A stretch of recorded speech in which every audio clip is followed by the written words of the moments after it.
गुरु ब्रह्मा गुरु विष्णु तस्मै श्री गुरुवे नमः।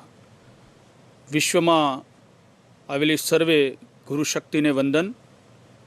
આ કાર્યક્રમ નિહાળી રહેલા સર્વે ગુરુજનોને વંદન।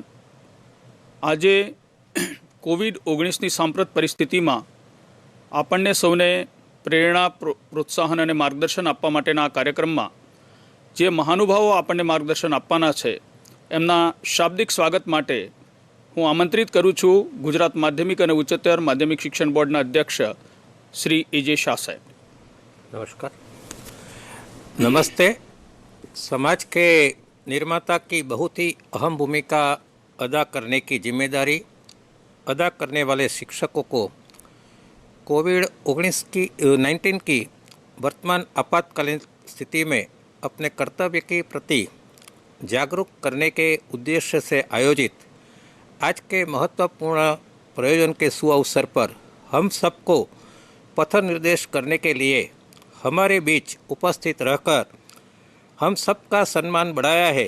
ऐसे हमारे गुजरात राज्य के आदरणीय महामहिम राज्यपाल श्री आचार्य देवव्रत महोदय, समग्र राज्य की शिक्षा व्यवस्था को बेहतरीन ढंग से उचित दिशा देकर तरक्की की ओर अग्रसर करने का सार्थक प्रयास करके सुनहरा भविष्य सुनिश्चित करने के लिए सदैव प्रयासरत राज्य के शिक्षा मंत्री आदरणीय श्री भूपेंद्र सिंह जी चुड़ासमा साहब, प्राथमिक शिक्षा नियामक श्री एम.आई. जोशी और उपस्थित सभी शिक्षक भाइयों और बहनों, गुजरात माध्यमिक और उच्चतर माध्यमिक शिक्षा बोर्ड की ओर से आप सभी का हार्दिक स्वागत करता हूं।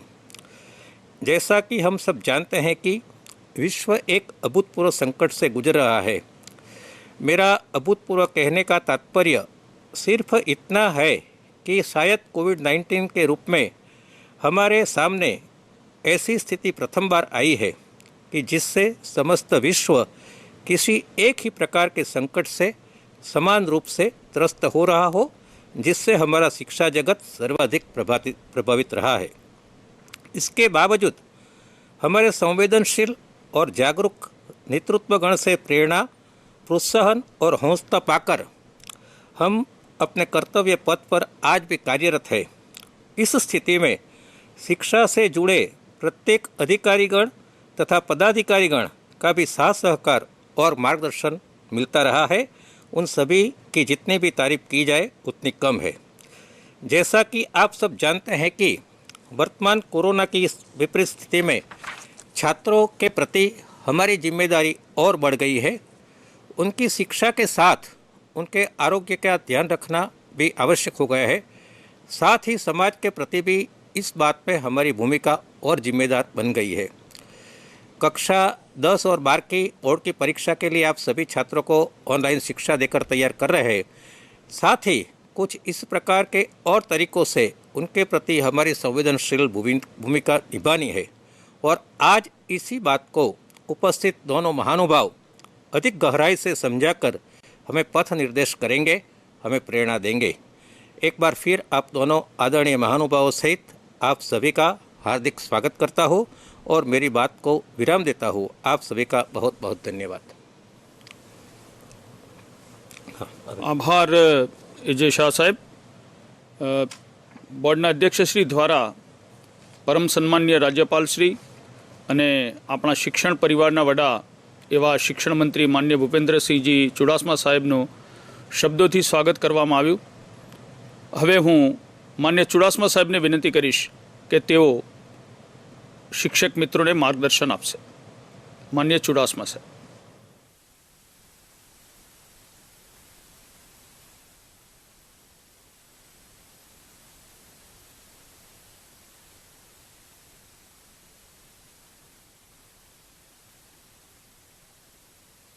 देवव्रत जी, मारा साथी एजे शाह, एम.आई. जोशी, आखो मारो परिवार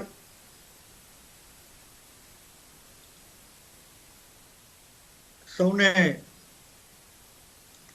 वर्च्युअल मळीने खूब आनंदनो अनुभव करी रह्यो छुं। સૌથી પહેલા માન્ય ગવર્નર સાહેબનો આભાર વ્યક્ત કરું છું કે આપણને આવા કપરા સમયની અંદર માર્ગદર્શન અને હૂંફ આપવા માટે એમણે સમય કાઢ્યો છે. મિત્રો, ગઈકાલે વિશ્વ પુસ્તક દિવસ હતો. એ દિવસની પણ તમને બધાને શુભકામના પાઠવું છું. મારા પરિવારજનો સોશિયલ મીડિયામાં મારી સાથે જોડાયેલા હશો તો ગઈકાલે મેં વિશ્વ પુસ્તક દિવસ નિમિત્તે પોસ્ટમાં લખ્યું હતું, પુસ્તક એ મિત્ર છે, માર્ગદર્શક છે. આપણા બધાનું દૈનંદિન કામ પણ એ પુસ્તક સાથે જ છે. આવા દિવસ નિમિત્તે આપણે કંઈક ને કંઈક શિક્ષકો સાથે, વાલીઓ સાથે, વિદ્યાર્થીઓ સાથે મિત્રો જોડાતા રહેવું જોઈએ. આ બધા નિમિત્તનો ઉપયોગ કરવો જોઈએ. મારી વાતની શરૂઆત કરું એ પહેલા મિત્રો, ગઈકાલે વિશ્વ સંત પૂજ્ય મોરારી બાપુએ આવા કપરા સમયમાં પ્રજાને મદદરૂપ થવા માટે એમના વિસ્તારના 4 તાલુકાને 25-25 લાખ રૂપિયા આપવાની વ્યાસપીઠ ઉપરથી જાહેરાત કરી છે. આપણે આટલી વિશાળ સંખ્યામાં જ્યારે મળી રહ્યા હોય ત્યારે આવી મોટી ઘટનાની નોંધ પણ આપણે લેવી જોઈએ. હું પૂજ્ય બાપુના ચરણોમાં વંદન કરીને સમાજ વતી, સરકાર વતી આભાર વ્યક્ત કરું છું. અન્યો પણ આમાંથી પ્રેરણા લે એવી પણ વિનંતી કરું છું. મિત્રો, ક્યારેય કલ્પના નહોતી કરી એવા દિવસોમાંથી આપણે પસાર થઈ રહ્યા છીએ. ગઈ વખતે પસાર થતા હતા ત્યારે એમ લાગતું હતું કે બસ આ વખતે સમય પૂરો કરીએ, પછી આવો સમય નહીં આવે. પણ કોણ જાણે કેમ એના કરતા પણ વધારે ખરાબ સમયમાંથી અત્યારે પસાર થઈ રહ્યા છે. કુદરત આપણા બધાની સામૂહિક કસોટી લઈ રહી છે એવું લાગે છે. પણ ભારતીય સંસ્કૃતિ, મજબૂત નેતૃત્વ, જેના કારણે આપણે આત્મવિશ્વાસથી કહી શકીએ કે આ કપરા સમયમાંથી પણ આપણે હિંમતભેર પાસ જ થવાનું છે. પસાર થવાનું તો છે જ, પણ કસોટીમાં પાસ થવાનું છે. અને એવા સમયે આપણને મહાનુભાવો, માન્ય ગવર્નર સાહેબ આપણને હૂંફ આપતા હોય ત્યારે આપણને એ પાસ થવામાં અનુકૂળતા રહેતી હોય છે. મિત્રો, ગયા વખતે, આ વખતે હું શરૂઆતથી કહેતો આવ્યો છું કે કોઈ પણ કામનું સાતત્ય જળવાઈ રહેવું જોઈએ. એ કોઈ પણ કામ હોય, લર્નિંગ હોય, ટીચિંગ હોય, વર્કિંગ હોય,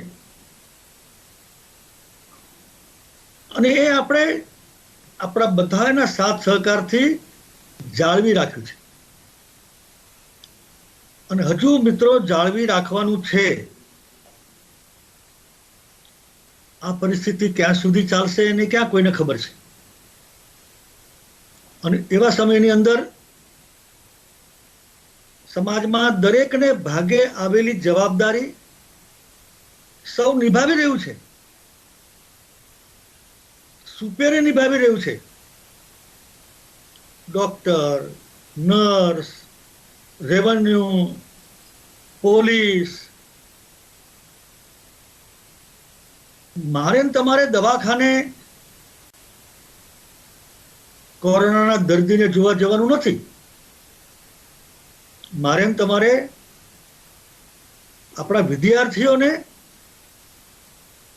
સાતત્ય જાળવવા મદદ કરવાની છે. માનનીય મુખ્યમંત્રીશ્રીએ, રાજ્ય સરકારે આ કપરા કાળમાં પણ વિદ્યાર્થીઓને સહેજ પણ તકલીફ ના પડે, માનસિક તણાવ ન થાય, એ પ્રકારના સમયસરના નિર્ણયો પણ લીધા છે. પણ આ બધું જ ચાલી રહ્યું છે. એની સાથે સાથે મિત્રો,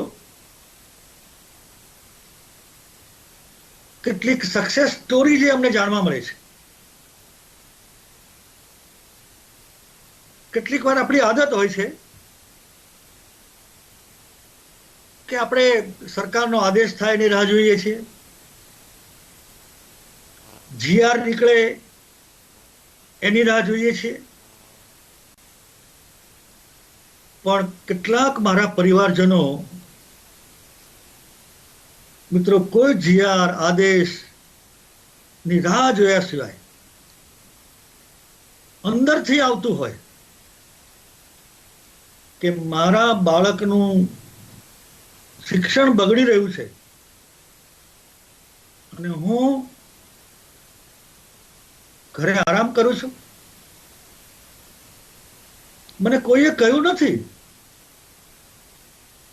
પણ એ બગડેલું શિક્ષણ આવતીકાલે મારે જ કરવાનું છે. અને હું તમને પૂછું છું કે કોણ કરશે?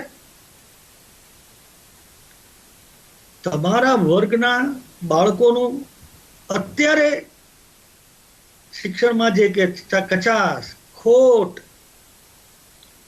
એની પૂર્તિ કોણ કરશે? કોઈ નહીં આવે. આજે કાલે તમારે જ કરવી પડશે. એવા સંજોગોની અંદર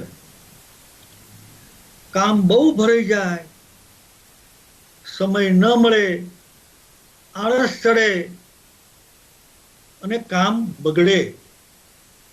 મિત્રો, એવું ન થાય એટલા માટે જેમણે કામ કર્યું છે એમને હું ખૂબ ખૂબ હૃદયના અભિનંદન આપું છું, હૃદયના અભિનંદન. દાખલા તરીકે શેરી શિક્ષણ, ફળિયા શિક્ષણ, મિત્રો વાંચીને છાતી ગજગજ ફૂલે છે. કોરોનાના નિયમોનું સંપૂર્ણ પાલન કરીને ફોટો જોઈએ ત્યારે આનંદ આવે.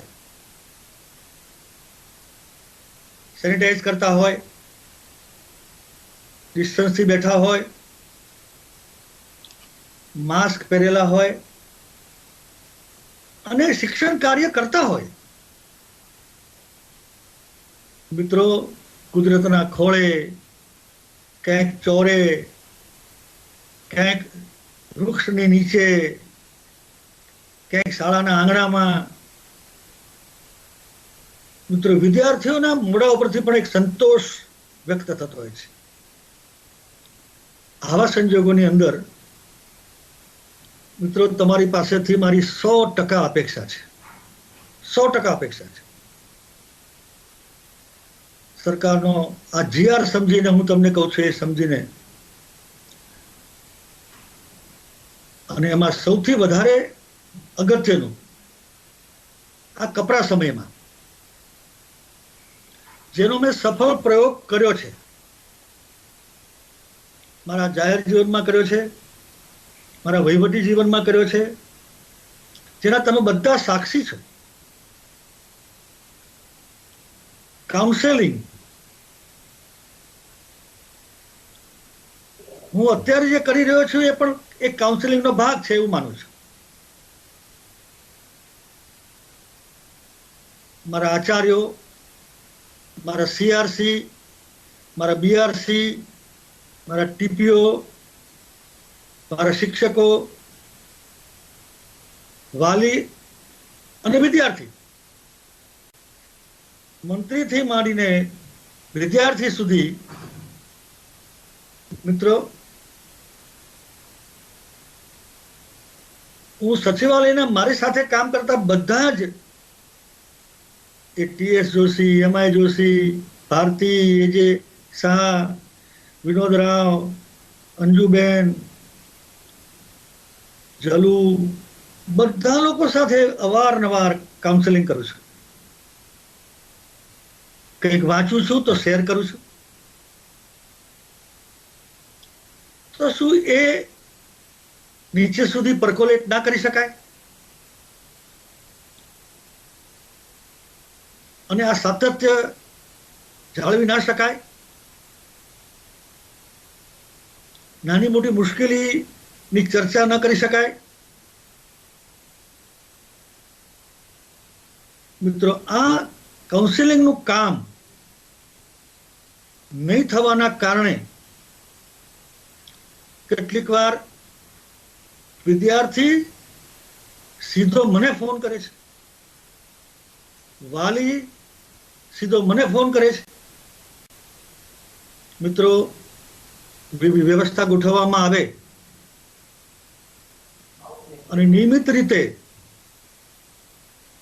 100% વાલી વિદ્યાર્થી સુધી મારો શિક્ષક આચાર્ય પહોંચે.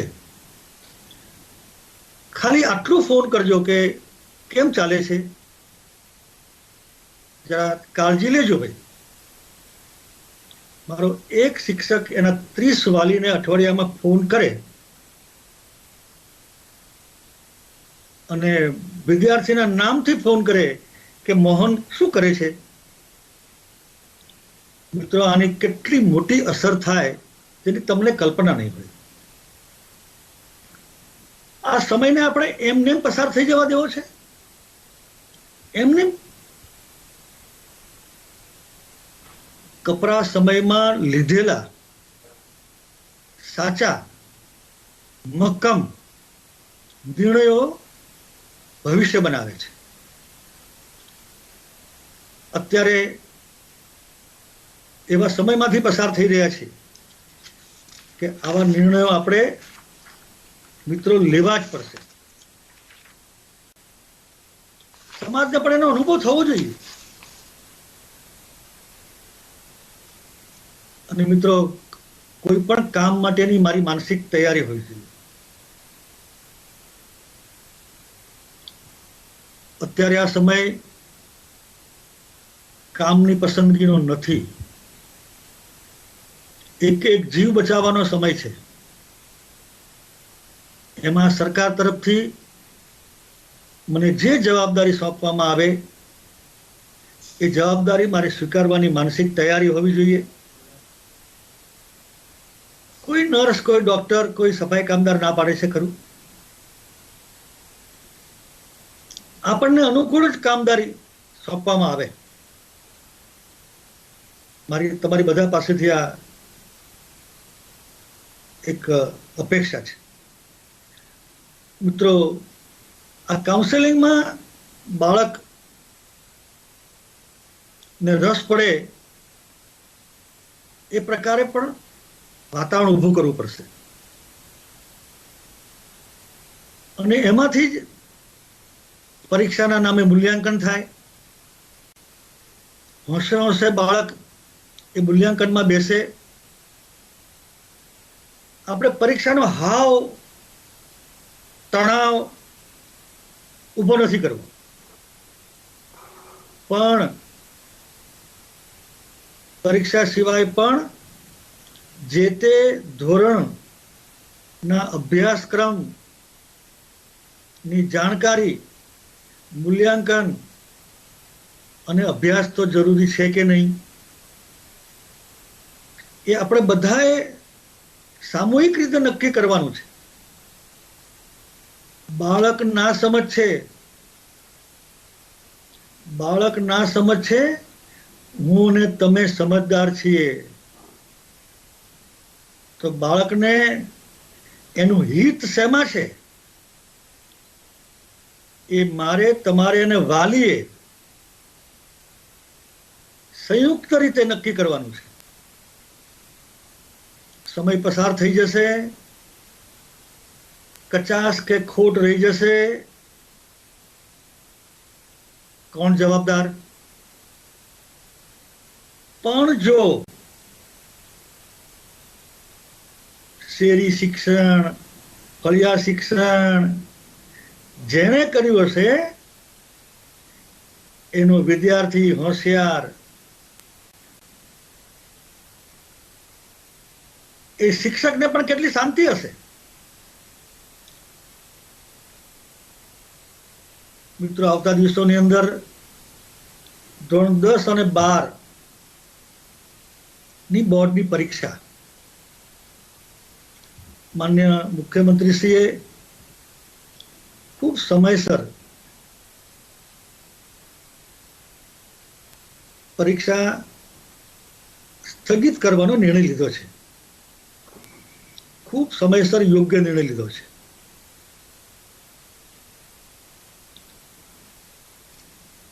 આ નિર્ણયથી વિદ્યાર્થીઓના તણાવમાં પણ ઘટાડો થયો છે.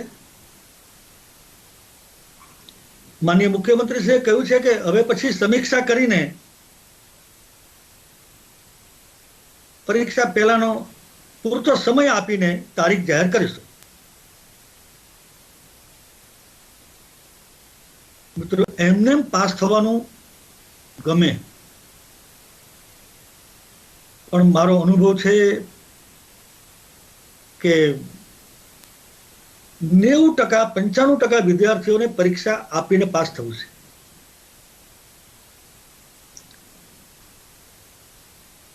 કેરિયર બનાવી છે. આપણે એમને 30% અભ્યાસક્રમમાં કાપ મૂકે છે, એનો પણ ફાયદો ઉઠાવવો છે. પણ મિત્રો, અનુભવ એવો છે કે 20 લાખમાંથી માત્ર 50 વિદ્યાર્થીઓ, ટકાવારીમાં તો આવે જ નહીં, પોઈન્ટ ક્યાં ના આવે, 20 લાખમાંથી કે જેમને વાતાવરણ ડોળાયેલું રહે, અવ્યવસ્થા ઊભી થાય, એમાં જ રસ હોય છે કે તમને, મને, મીડિયાને યોજનાપૂર્વક આખો દિવસ ફોન કરે છે. એક દિવસમાં 50 ફોન આવે એટલે આપણને એમ થાય કે, પણ એમનો ઈરાદો પેનિક કરવાનો હોય છે. મિત્રો, એનો ઉપાય આપણે બધા કાઉન્સેલિંગ કરીએ, વિદ્યાર્થીઓને, વાલીઓને સમજાવીએ, સાચી પરિસ્થિતિથી વાકેફ કરીએ અને સમાજમાં 1% પણ પેનિક ન ફેલાય. પેનિક એ જોવાની જવાબદારી પણ મિત્રો આપણી છે. मान्यवर, मैंने थोड़ा समय ज़्यादा लिया है, माफ़ करना. मेरी जो बात थी मुझे रखनी थी. हमें आपका भी मार्गदर्शन अभी लेना है. मैं आप सबको बहुत बहुत बधाई देता हूं कि आप सब इस अच्छे कार्यक्रम में जुड़े हैं. और फिर से मैं मान्यवर गवर्नर साहब का बहुत बहुत आभार व्यक्त करता हूं. सबको मेरा प्रणाम. ईश्वर को प्रार्थना करता हूं कि इस कठिन समय से हम सब सलामती से गुजर जाएं, पास हो जाएं और फिर से हम स्कूल जाएं, बच्चे पढ़ें और समाज की व्यवस्था जो पहले थी वैसी ही बन जाए, ऐसी मैं प्रार्थना करता हूं. और कल ही शाम को गवर्नर साहब, मेरा रिपोर्ट नॉर्मल आ गया है. बधाई. जी साहब, मैंने तो तो फिर से मैं आपको प्रणाम करके मेरी बात को विराम देता हूं। धन्यवाद। ખૂબ ખૂબ ધન્યવાદ માન્ય ચુડાસમા સાહેબ. સાહેબે પોતાના પ્રવચનમાં દરેક વ્યક્તિ પોતાની ફરજ બજાવી રહી છે ત્યારે શેરી શિક્ષણ, વિદ્યાર્થી વાલીનું કાઉન્સેલિંગ અને જે સોંપાય તે કામગીરી કરવી એ પ્રકારનું આપણને માર્ગદર્શન અને પ્રોત્સાહન આપ્યું છે. આપણા સૌ વતી આપણે એમનો આભાર માનીએ છીએ. अब परम सम्मान्य राज्यपाल महोदय से मैं विनती करता हूं कि वो मार्गदर्शन करें. ओम असतो मा सद्गमय तमसो मा ज्योतिर्गमय मृत्योर्मा अमृतं गमय. ओम शांति शांति शांति. अभी हमारे बीच में जिनका बहुत ही सारगर्भित और इस कठिन घड़ी में प्रेरणा देने वाला वक्तव्य हुआ है, ऐसे गुजरात प्रांत के बहुत ही सौम्यता की मूर्ति और बहुत अनुभवी व्यक्तित्व के धनी हमारे शिक्षा मंत्री आदरणीय श्री भूपेंद्र सिंह चुड़ासमा जी, माननीय श्री ए.जे. शाह जी अध्यक्ष गुजरात माध्यमिक एवं उच्चतर माध्यमिक शिक्षण बोर्ड, माननीय श्री M.I. जोशी जी नियामक श्री प्राथमिक शिक्षा, उपस्थित शिक्षा विभाग के समस्त अधिकारीगण, मेरे बहुत ही प्रिय शिक्षक भाई और बहनों, अभी मान्य चुड़ासमा जी जिन्होंने बड़े अनुभवी विचार हम सब के बीच में प्रस्तुत किए हैं और इस कोरोना के दुखद और कष्टदायक परिस्थिति से निकालने की उन्होंने बड़ी विस्तृत जानकारी हमारे बीच में रखी है और जो स्वयं भी कोरोना से लड़ाई लड़कर और सकुशल हमारे बीच में आज उनका मार्गदर्शन हुआ, इसकी हमारे शिक्षण विभाग को, हम सबको बहुत प्रसन्नता है और उनके उत्तम स्वास्थ्य और दीर्घ जीवन की मंगल कामना के साथ मैं अपनी बात प्रारंभ कर रहा हूं। आदरणीय भाई और बहनों, आप इस बात को भली भांति जानते हैं कि मैं एक शिक्षक हूं। हमारा परिवार पूरे प्रदेश में सबसे बड़ा परिवार है और जो बड़ा परिवार होता है तो उसकी जिम्मेदारी भी बड़ी हो जाती है और हमें प्रसन्नता है कि इस परिवार के मुखिया चुड़ासमा साहब बहुत लंबे अनुभव के साथ मार्गदर्शन अभी किया और करते रहते हैं। आप सभी शिक्षक इस बात को जानते हैं कि गत वर्ष अनायास कोरोना महामारी ने सारी दुनिया को ग्रसित कर लिया। भारत के यशस्वी प्रधानमंत्री जी के कुशल नेतृत्व में केंद्र की और राज्यों की सरकारों ने मिलकर इस महामारी से एक प्रकार से निजात पाली थी, हमें विजय प्राप्त होती दिखाई दे रही थी। लेकिन कोरोना न दिखने वाला ऐसा शत्रु है कि उसने हमारी लापरवाही का अनुभव किया और तत्काल फिर अपने आगोश में हमें घेर लिया। और अब की बार जो कोरोना आया है वो कई गुना शक्ति के साथ आया है और पूरी दुनिया और भारत आज इस व्यथा को झेल रहा है। जीवन में सुख भी आते हैं, दुख भी आते हैं, उतार भी आते हैं, चढ़ाव भी आते हैं, जीवन की प्रक्रिया है। ऐसे समय पे हम शिक्षक गणों का, गुरुजनों का जो राष्ट्र के प्रति उत्तरदायित्व है, उसको समझकर हमने अपनी जिम्मेदारी का निर्वहन करना है। भाइयों और बहनों, भारत के इतिहास में शिक्षक का स्थान सर्वोच्च है। इस देश को समय समय पर शिक्षक ने, गुरुजनों ने, आचार्यों ने देश को संभाला, दिशा दी, चिंतन दिया। आचार्य चाणक्य उसका प्रमाण है। और भारत के ऋषि मुनि जितने भी हैं, वो जंगलों में जिन गुरुकुलों को संचालित करते थे, वो उनके आचार्य थे। और भारत की भावी पीढ़ी बालकों के निर्माण की प्रक्रिया का निर्वहन किया करते थे। हम शिक्षक गण इस बात को भी बहुत अच्छी तरह जानते हैं कि आज का जो भी समाज है, उस समाज के पीछे एक शिक्षक खड़ा हुआ है। जो विद्यार्थी बनकर कार्य क्षेत्र में उतरे हैं, वो जिस भी रूप में आज हैं, उनके पीछे अध्यापक की बहुत बड़ी भूमिका रही है।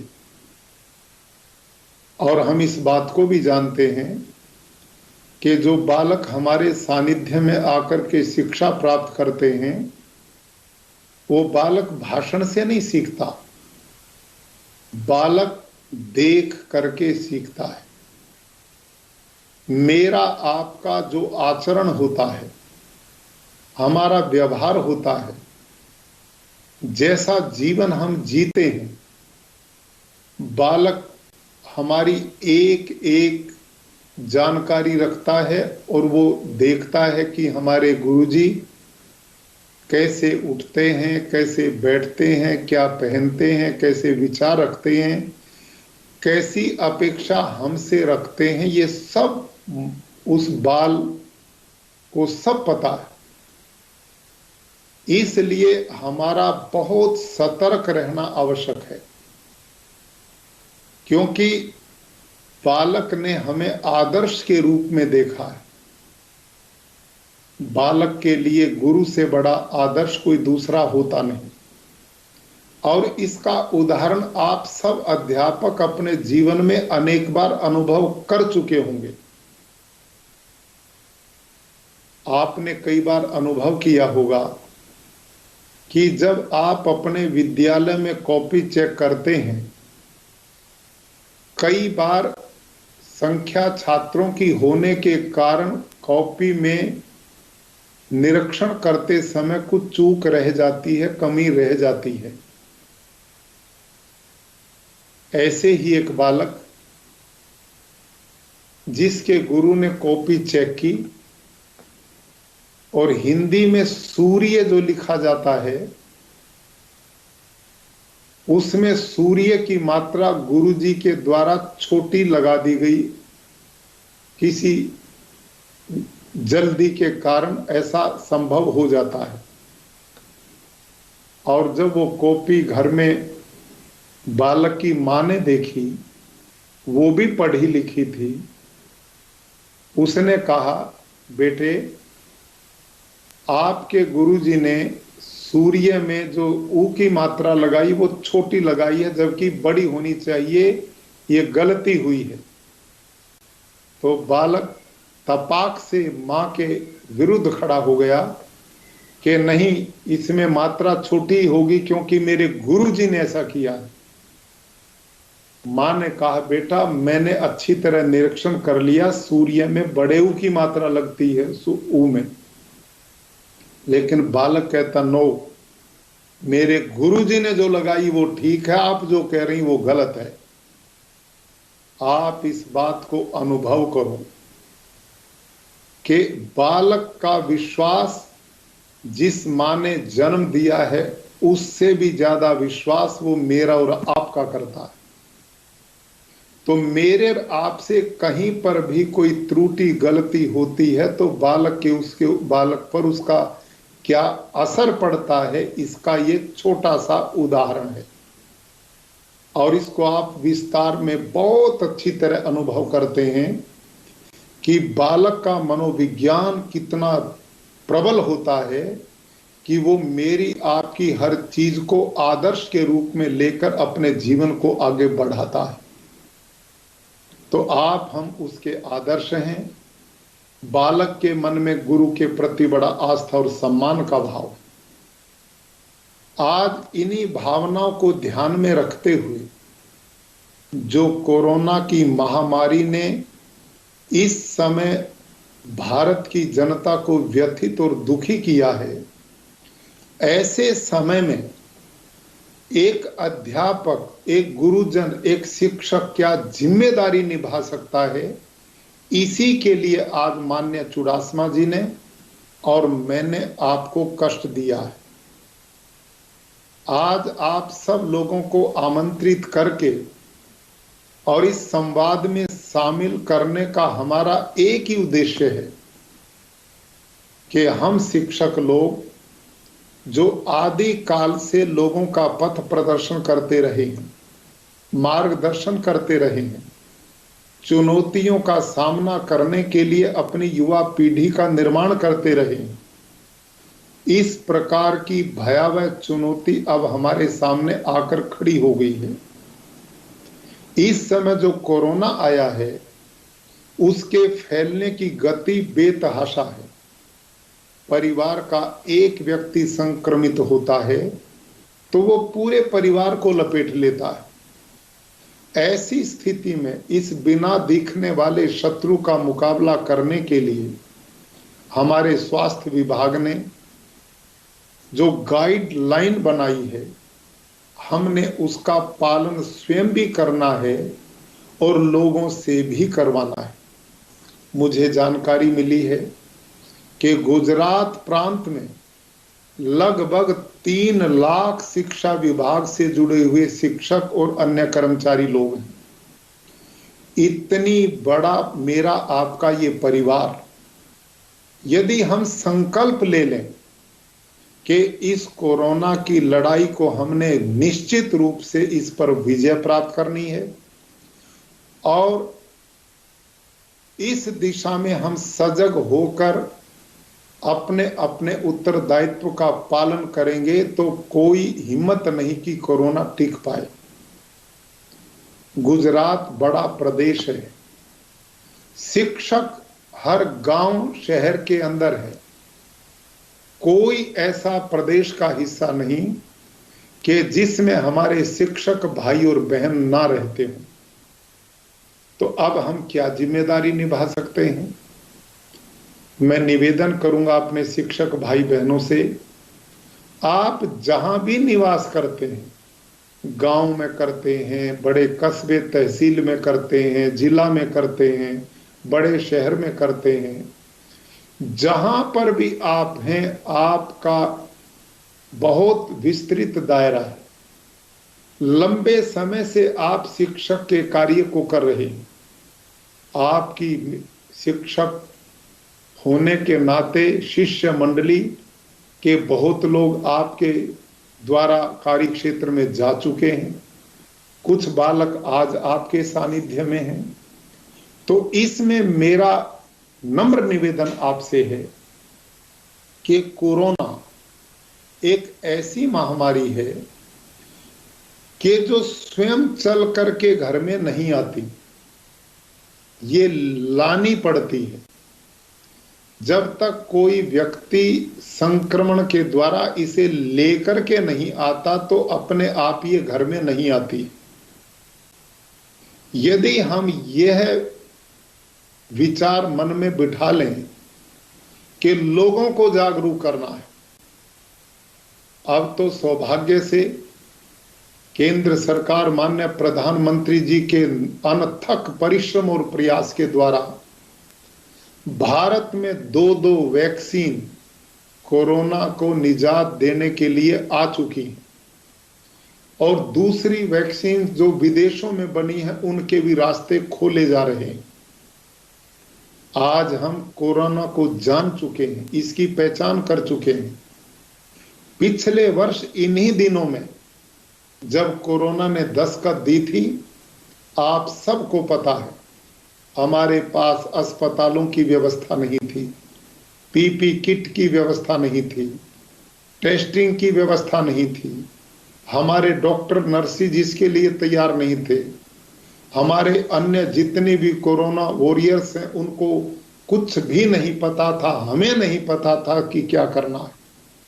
लेकिन माननीय प्रधानमंत्री जी के नेतृत्व में समय समय पर जो मार्गदर्शन मिला और धीरे धीरे इंफ्रास्ट्रक्चर खड़ा होता गया और उसका परिणाम ये हुआ कि हम कोरोना की उस लड़ाई को जीतने में समर्थ हुए।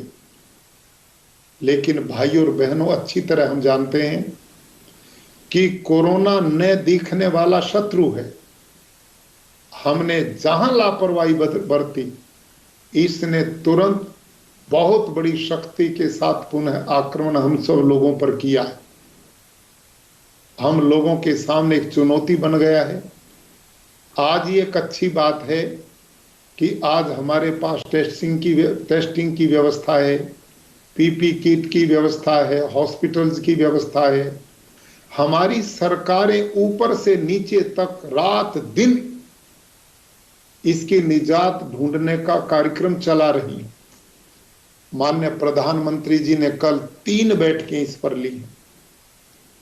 पूरी गंभीरता से केंद्र सरकार प्रधानमंत्री जी के नेतृत्व में रात दिन लोगों के जीवन को बचाने की दिशा में कार्य कर रही है। हमारी गुजरात प्रदेश सरकार के माननीय मुख्यमंत्री जी, उप मुख्यमंत्री जी और पूरी सरकार प्रतिदिन घंटों बैठ करके विचार विमर्श करती है और जो विचार होता है उन सब को लागू करके लोगों को जीवन को बचाने की दिशा में लगी हुई है। जब पूरा तंत्र इस काम पे लगा हुआ है, पूरी सरकार रात दिन प्रयास कर रही है, तो हम शिक्षकों का भी कर्तव्य है कि हम सरकार के साथ जुड़कर समाज के अन्य लोगों को जोड़कर हर वर्ग के व्यक्तियों को इसमें सम्मिलित करके टीम की भावना के साथ इस लड़ाई को लड़ेंगे और इससे निश्चित रूप से हमने विजय प्राप्त करनी है। हम ऋषि मुनियों की धरती के लोग हैं, हम रामकृष्ण की संतान, महापुरुषों, संतों, फकीरों की विचारधारा को मानने वाले लोग हैं। चरैवेति, हमने आगे बढ़ते जाना है। इस प्रकार के सुख और दुख जीवन में आते हैं, हम इस जानकारी को रखते हैं। रात आएगी तो दिन निश्चित रूप से होगा, दिन होगा तो रात भी आएगी। सुख दुख, भोग त्याग, प्रवृत्ति निवृत्ति, ये जोड़े हैं जीवन में। ये उतार चढ़ाव, सुख दुख आते, हमने घबराना नहीं है।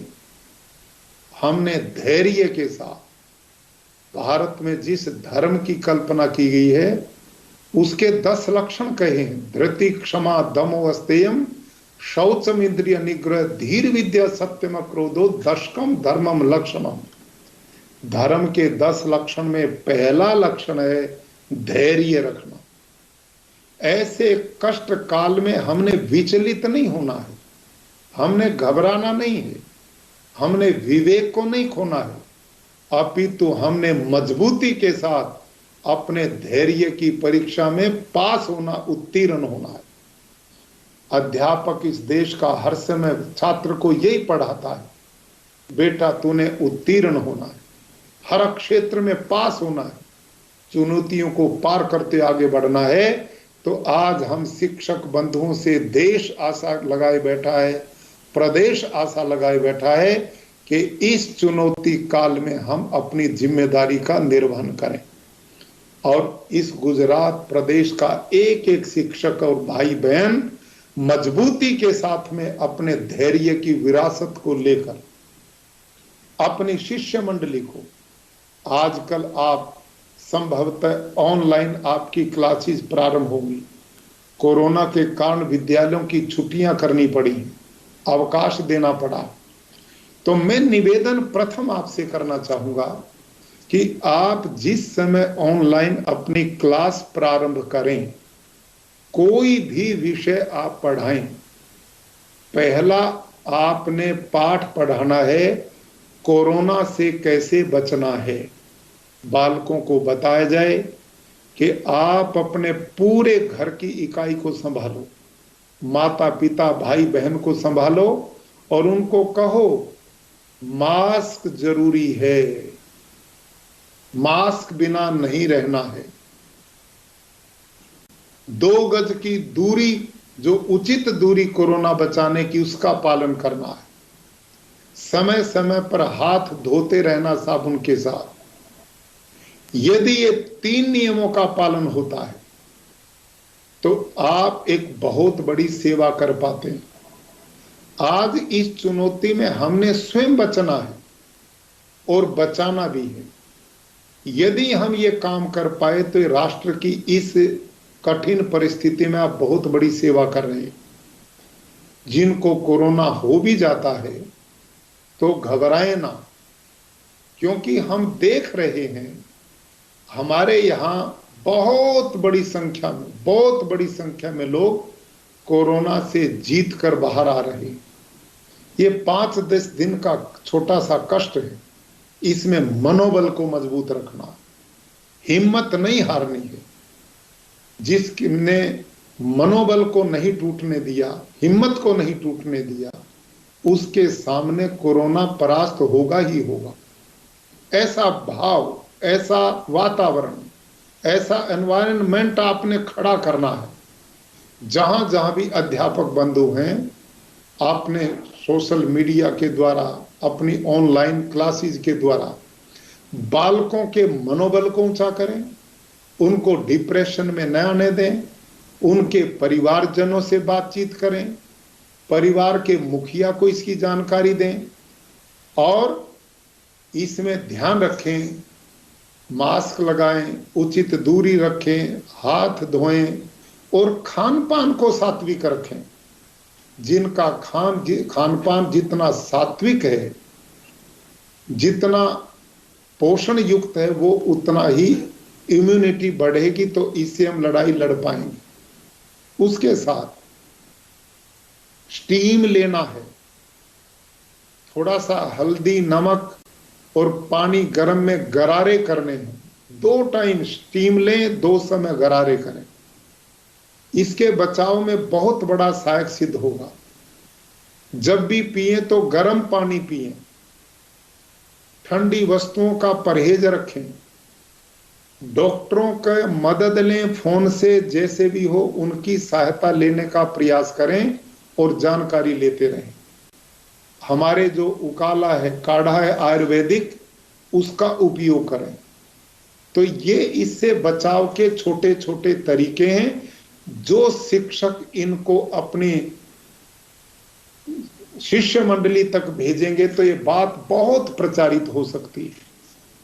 इसी के साथ मेरा निवेदन है कि अब की बार कोरोना गांव में भी पैर पसार रहा है।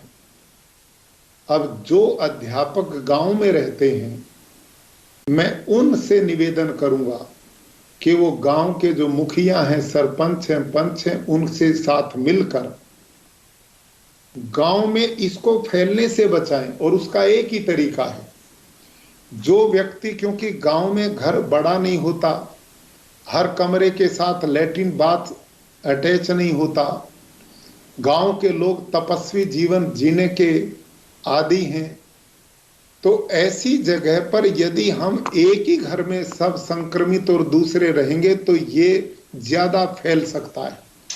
तो इसका बहुत अच्छा एक तरीका हो सकता है, अध्यापक बंधु गांव के सरपंच पंचों से मिलकर एक निर्णय ले लें गांव में कि गांव का जो स्कूल है जो इस समय खाली है, कोई पंचायत घर है जो खाली है, जो भी गांव में ऐसा स्थल है, कोई बड़ा हॉल है, वेंकट हॉल है, उसमें आइसोलेशन सेंटर बना लें और गांव का जो भी व्यक्ति संक्रमित हो जाए, आप ऐसी व्यवस्था कराएं कि उस व्यक्ति को तत्काल आइसोलेशन सेंटर में भेज दें ताकि परिवार के अन्य जन संक्रमित ना होने पाए।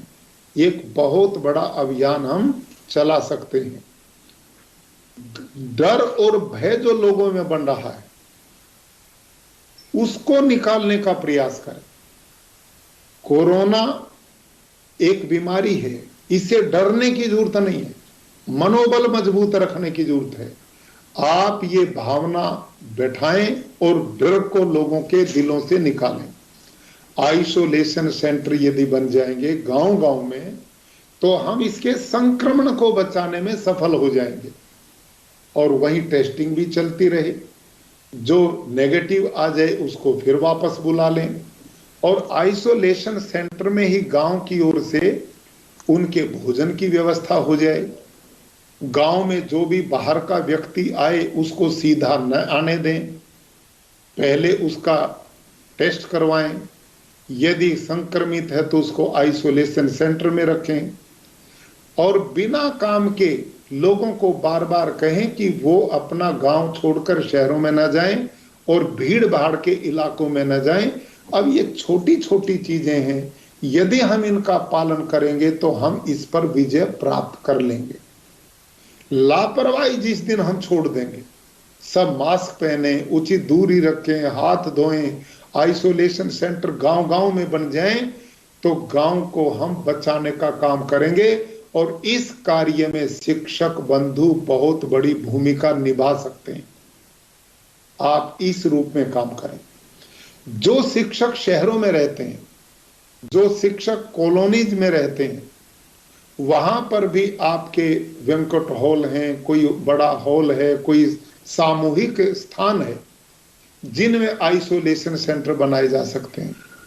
कहीं पर कोई खाली घर पड़े हैं, उनको लेकर के उनमें आइसोलेशन सेंटर बनाए जा सकते हैं और उन लोगों की देखभाल की जिम्मेदारी हम लें। यदि ये काम हम शुरू कर पाए तो बहुत बड़ा एक समाज सेवा का कार्य होगा और हम इस कठिन परिस्थिति से बाहर निकल पाएंगे। मेरा शिक्षक बंधु, आज उनसे मेरा निवेदन है कि मैंने क्या करना, मैंने क्या लेना, ऐसी सोच कोई दूसरा आदमी रखे समझ में आ सकती है, लेकिन शिक्षक से कोई भी समाज का व्यक्ति ये आशा नहीं करता। हमसे सब अपेक्षा करते हैं कि ये गुरुजन हमारा पथ प्रदर्शन करेंगे और इस कष्ट की घड़ी में हमारे सहयोगी बनेंगे। और आप और हम नहीं, पूरा समाज इसमें सहयोग कर रहा है। कल ही मैंने पूरे गुजरात के साधु संतों महात्माओं की एक बैठक ली। इसमें हिंदू, मुस्लिम, सिख, ईसाई, जैन सभी प्रतिष्ठित संत, हमारी लगभग 2.5-3 घंटा एक मीटिंग चली, जिस बैठक में हमने निर्णय लिया कि साधु संतों के जहां जहां पर भी स्थल बने हुए हैं वहां अपनी जगह पर वो आइसोलेशन सेंटर बनाएं, जो भोजन के अभाव उनको भोजन की व्यवस्था करें। अभी आदरणीय चुड़ासमा जी ने, आदरणीय मुरारी बापू जी ने जिस प्रकार का सहयोग दिया है, ऐसे ऐसे संतों से मैंने निवेदन किया है कल कि वो सीएम रिलीफ फंड में जितना अपनी शिष्य मंडली से धन का सहयोग करा सकें वो धन का सहयोग कराएं, क्योंकि सीएम रिलीफ फंड का जो पैसा है इस समय पूरा का पूरा धन जो भी उसमें आ रहा है वो कोरोना के खिलाफ लड़ाई लड़ने में ही प्रयोग किया जा रहा है। इसलिए मैं आप सबसे भी निवेदन करूंगा, आपके संपर्क में कोई दानी महानुभाव है, कोई आर्थिक सहयोग करने की इच्छा रखता है, तो वो सीएम रिलीफ फंड में सहयोग करें ताकि लोगों की सेवा में ये धन लग सके। आप जहां पर भी रहते हैं कोई भूखा न सोने पाए, कोई व्यक्ति अभाव से जान न गंवा पाए, ये हम सब सामाजिक लोगों का दायित्व बनता है। तो इसी रूप में अभी मैं आपकी जानकारी के लिए, हमने राजभवन गुजरात में एक युवा अनस्टॉपेबल संस्था है युवाओं की, जिसके अध्यक्ष हैं अमिताभ शाह। युवा हैं, विदेशों में पढ़ाई हुई, बहुत बड़ी नौकरी छोड़ दी, पति पत्नी केवल पूरा जीवन देश और समाज सेवा के लिए दे चुके हैं। ऐसा युवक मेरे से मिला और उन्होंने कहा कि जी इस कोरोना काल में हम लोगों की क्या सेवा कर सकते हैं। जब वो मेरे से मिले तो 2 ही दिन पहले भारत के माननीय प्रधानमंत्री जी ने, माननीय गृह मंत्री जी ने, माननीय उपराष्ट्रपति जी ने पूरे देश के राज्यपालों की एक बैठक बुलाई और उस मीटिंग में हमारी जिम्मेदारी फिक्स की कि आप लोग भी इस कोरोना काल में समाज सेवा के कार्य को चुनें और लोगों के जीवन बचाने का मार्ग सोचें। तो इसी बीच में अमिताभ शाह जो युवा मेरे पास में आया, तो हमने बैठकर चिंतन किया कि इस समय हम बहुत बड़ी जिम्मेदारी का कहां निर्वहन कर सकते हैं। तो हमने निर्णय लिया कि गुजरात प्रांत में इस समय जितने कोरोना वॉरियर्स हैं, जिसमें सफाई कर्मचारी हैं, टेस्ट सैंपल लेने वाले हैं, ड्राइवर हैं, नर्सिंग हैं, पैरामिलिट्री फोर्स के लोग हैं, ये जितने भी कर्मचारी रात और दिन 24 घंटा लोगों की सेवा में लगे हुए हैं, हम अनुभव कर रहे हैं कि ये सब कोरोना वॉरियर्स 18-18 घंटे रात दिन ड्यूटी दे रहे हैं, बड़े तनाव से गुजर रहे हैं, बड़े कष्ट से गुजर रहे हैं। इनके इस तनाव को हम कैसे कम कर सकते हैं, इनको इस तनाव से कैसे बाहर ला सकते हैं, ये काम करने की जरूरत है।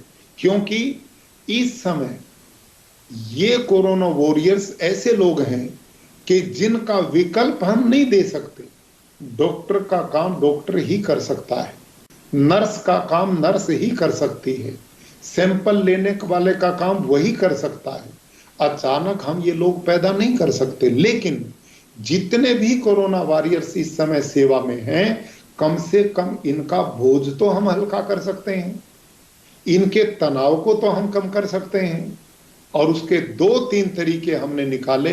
नंबर 1, कोरोना वॉरियर्स के पक्ष में हम सेलिब्रिटीज से बात मैंने की है, कुछ खिलाड़ियों से मैंने बात की है, सिनेमा जगत के लोगों से बात की है, और उनसे मैंने आग्रह किया कि वो ट्वीट करें कोरोना वॉरियर्स को मनोबल को बढ़ाने वाले, ताकि ये लोग महसूस करें कि जिन लोगों की हम सेवा करें समाज भी हमारे पीछे खड़ा है।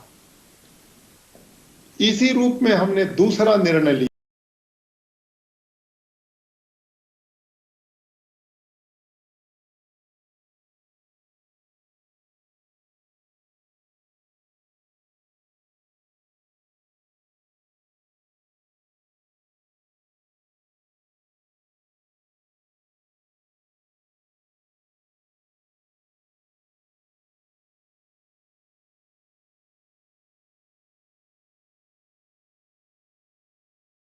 उनके दैनिक यूज की चीजें, कुछ ऐसे जो कोरोना से लड़ाई लड़ने की दवाइयां हैं, मास्क हैं, ऐसी सब चीजों की एक किट बनाएं और लगभग 1 लाख कोरोना वॉरियर्स जो हमारे गुजरात में सबके घरों में ये किट पहुंचाई जाए।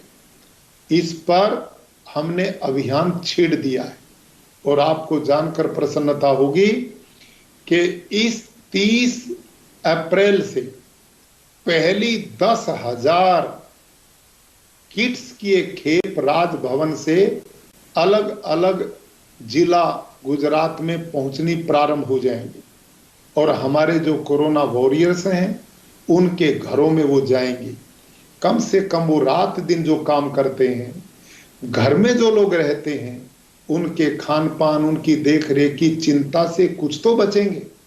और जो समय वो अपने परिवारों के लिए लगा रहे थे, परिवारों को आप और हम निश्चिंत कर देंगे तो वो अपना समय ज्यादा लोगों की सेवा में लगाएंगे। दूसरा, उनका मनोबल बढ़ेगा कि हमारे पीछे समाज खड़ा है। तो मैं आप सब शिक्षक बंधुओं, भाई बहनों से निवेदन करूंगा इस प्रकार की कल्पना शक्ति आप भी अपने में चालू रखें। जहां जहां आप रह रहे आप इस सेवा यज्ञ में भाग लो। हमने इसका नाम रखा कोरोना सेवा यज्ञ। ये यज्ञ है, इससे बड़ा पवित्र काम कोई नहीं है। नर सेवा नारायण सेवा।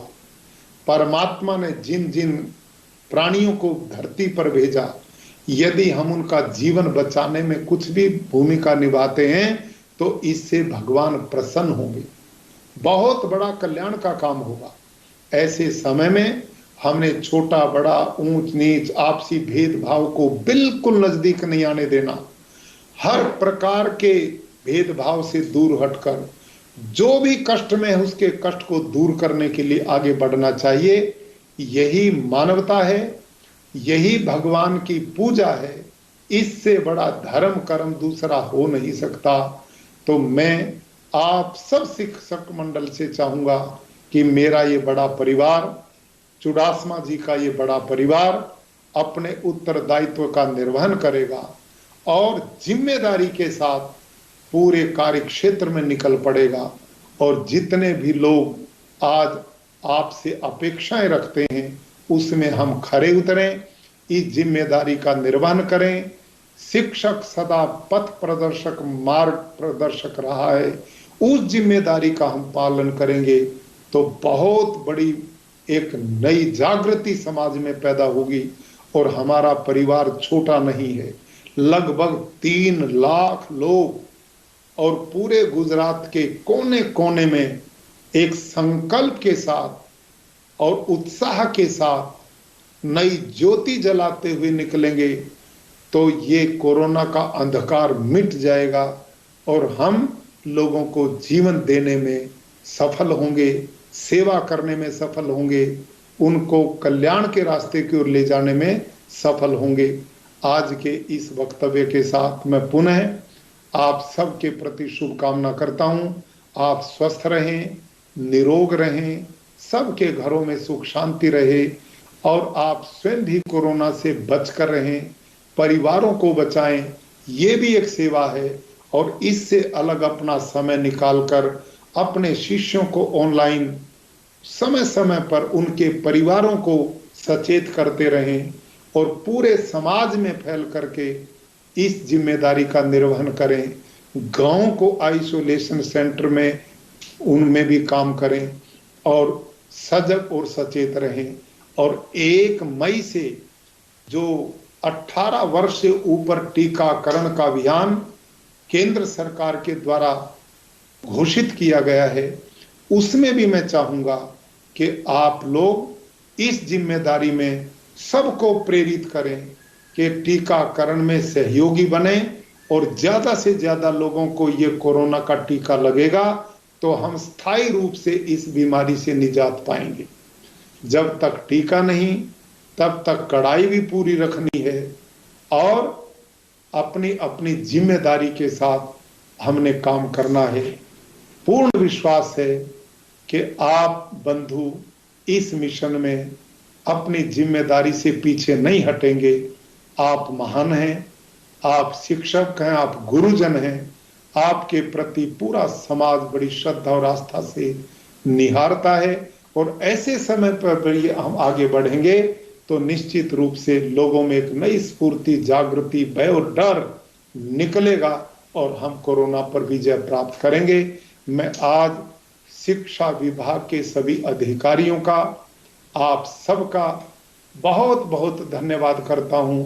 आपने इतना समय निकाला और चुडासमा साहब और मेरी बातों को सुना भी और हमें विश्वास है कि हमारा ये परिवार मिल करके बहुत गति के साथ इस कोरोना की महामारी से निजात दिलाने में सहयोगी बनेगा।